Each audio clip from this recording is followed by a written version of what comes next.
नमस्कार। रिपब्लिक भारत का digital platform दृष्टिकोण में आपका स्वागत। मैं हूं आपके साथ निधि वासंदानी। क्या चीन भारत से युद्ध लड़ने की तैयारी कर रहा है? देश के रक्षा मंत्री राजनाथ सिंह ने हमारी सेना को हर परिस्थिति, हर खतरे से निपटने के लिए शॉर्ट नोटिस पर तैयार रहने को कहा है।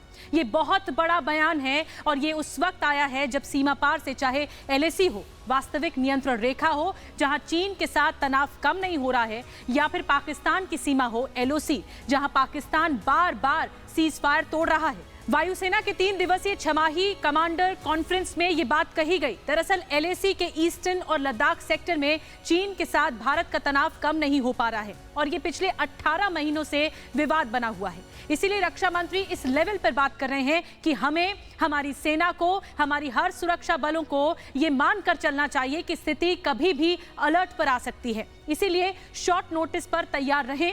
इसी कॉन्फ्रेंस में वायुसेना chief air chief marshal VR Chaudhari ने तुरंत जवाब देने के लिए कई स्तर पर हमारी क्षमता को बढ़ाने पर जोर दिया है। उन्होंने कहा कि अगर कोई भी एक्शन हो तो हमें करारा जवाब देने के लिए ताकत के साथ तैयार रहना होगा।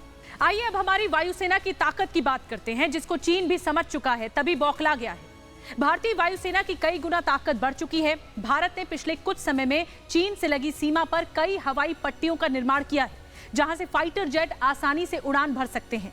लद्दाख में अपने सबसे घातक राफाल फाइटर जेट को तैयार रखा है, जिसने पिछले दिनों आसमान में आग बरसाने का अभ्यास भी किया। यही नहीं, वायुसेना ने पहली बार राफाल का ब्रह्मास्त्र कहे जाने वाले स्कैल्प क्रूज मिसाइलों की तस्वीरों को दुनिया के सामने साझा किया। स्कैल्प क्रूज मिसाइल करीब 500 किलोमीटर की दूरी तक दुश्मन को तबाह करने में सक्षम है। इसी वजह से इसे युद्ध का नक्शा बदलने वाली मिसाइल कहा जा रहा है। इस मिसाइल के जरिए दुश्मन के किसी भी बड़े और अति सुरक्षित ठिकाने को आसानी से बर्बाद किया जा सकता है।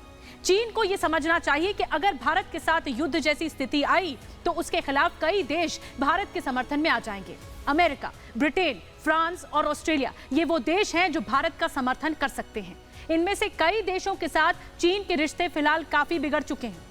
अब इस पर दृष्टिकोण यह है कि चीन को यह बात अच्छी तरह से समझ जाना चाहिए कि हमारा भारत 1962 वाला नहीं है। ये 2021 का भारत है, जिसकी सैन्य शक्ति कई गुना बढ़ चुकी है।